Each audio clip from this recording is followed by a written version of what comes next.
بسم الله والصلاة والسلام على رسول الله. اليوم برك جيت نتكلم على واحد النقطة بسيطة.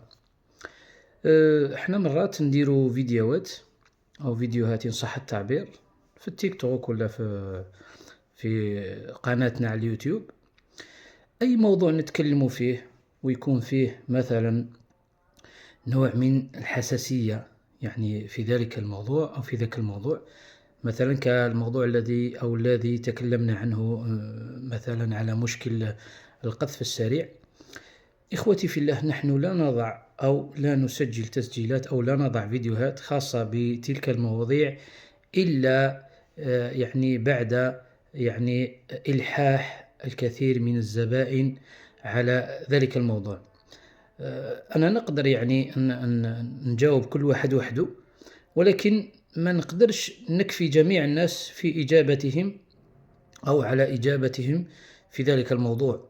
لذلك يعني نكتفي بتسجيل فيديو خاص بذلك الأمر، وبعد تسجيلنا لذلك الفيديو نلقى يعني بعض الانتقادات. ربما احنا يا إخوتي احنا ما نخلصوا، ما ندو فايدة من التسجيلات اللي نديروها، احنا نديروها لوجه الله، لقول الرسول صلى الله عليه وسلم قال: من استطاع أن ينفع أخاه فليفعل. يعني هؤلاء الناس اللي عندهم مثلا بعض التعليقات السلبية، والله شدوها لرواحكم إخوتي في الله، والإنسان يصلح نفسه. احنا رانا نفيد في الناس بما علمنا الله، لكي لا يكون هذا العلم الذي تعلمناه أو الذي تعبنا للوصول إليه حجة علينا يوم القيامة. لذلك أدعو إخوتي الذين لهم عقل يعني أن يستمعوا وأن يستفيدوا مما يعني نسجله أو لما نقدمه يعني إخوتنا في الله. نحن لا نبتغي لا شهرة ولا مال ولا غير ذلك.